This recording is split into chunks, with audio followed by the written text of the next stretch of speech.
Good morning, fellow sovereigns. And I don't know if this is going to work because I'm standing on top of the world and there's a bit of a breeze, so I don't know how that's going to affect the sound, so I may have to do this some other time and place. So right now I'm standing, I'm standing on top of the world. Well, where's the circular thing? And so here's my friends, a couple of tree people. And what's that? Probably looking north, I think. No, west, east, west, because there's the sun. And so there's the top of the, what's it called, the Papamoa Hills. And through there is Whakatane, cloud shrouded at the moment, but at times you can actually see Whakatane, which is about a bit over an hour's drive away. And then there's a thin strip of Papamoa, and in front of that is Welcome Bay. Beautiful. What a lovely sound, isn't it? Welcome Bay. Doesn't that make you feel nice?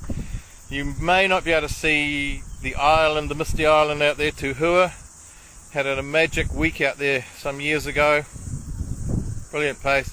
And then of course there's Mau, which is Maori for caught by the sunrise. It's a long story, I can tell you that one day. And so then there's Tauranga, which sort of goes around and around past and all over the place. And then behind there is the Kaimos, which Australians would call mountains and we call them hills.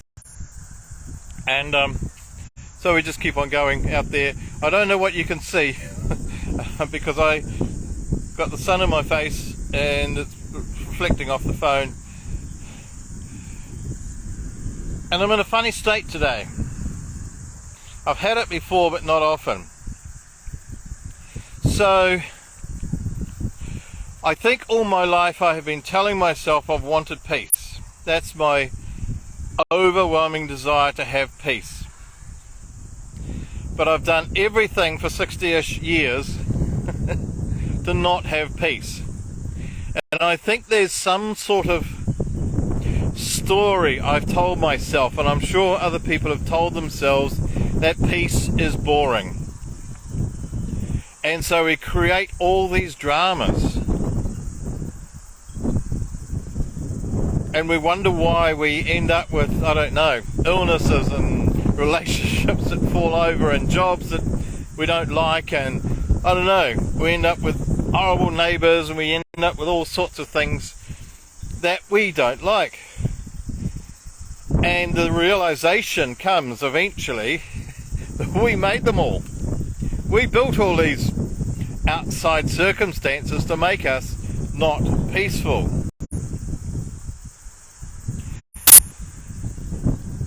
And it's a strange, it's not even a feeling, it's beyond feeling. It's a strange beingness. I think this is what I've been looking for, because I actually don't have any words. I know I'm talking. I can't pretend I'm not talking. I'm trying to put some sort of tangible expression to what's going on, because I don't feel the need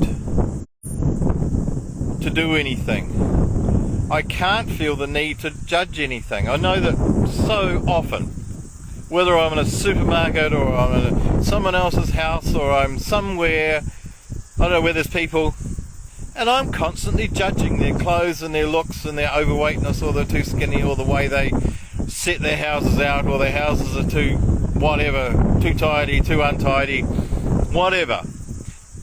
The mind just goes on and on and on. And I'm wondering if part of that is the fear of going into peace, the fear of being bored. And I know that we, if you like, split off. We're a splinter of the God, whatever God is,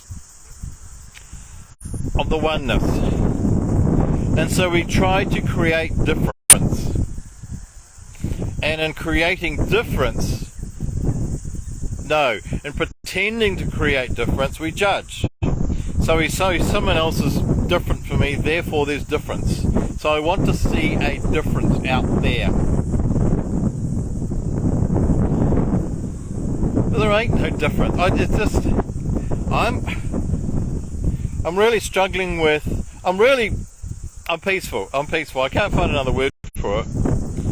But my struggle is to find some real expression to put that into words, and it's probably beyond words.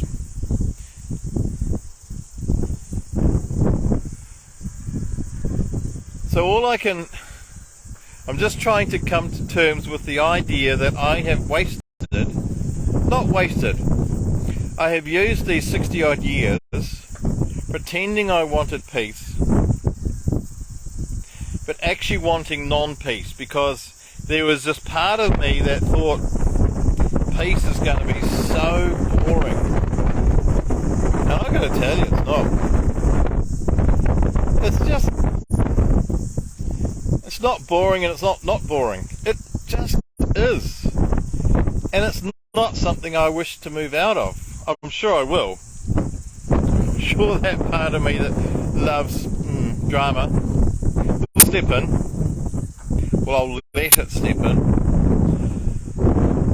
And so anyway, I'm on top of the world. In more ways than one, I suppose. I'm on top of myself. I'm learning to be who I really meant to be, which is kind of nothing. I'm nothing. And I'm not special, and I'm not different.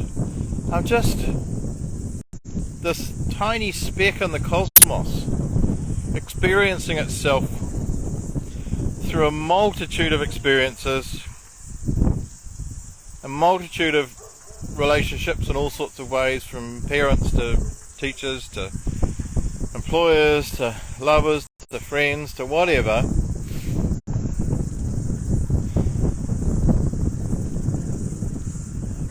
And I don't know. I don't think there's anything else to say. So I'm simply going to bask in this oneness. Because I know that there's separate houses, and there's separate TV aerials, and there's separate trees, and there's separate playing fields, and there's separate factories, and there's separate hills, and clouds, and separate and separate and separate. And my eyes can see them as separate, but my mind is seeing something different. Different's the wrong word. Seeing something one. It's kind of eerie, and it's really, really nice. So all I'm going to do is wish you peace and bless you and all who sail in her. And I can't see the button.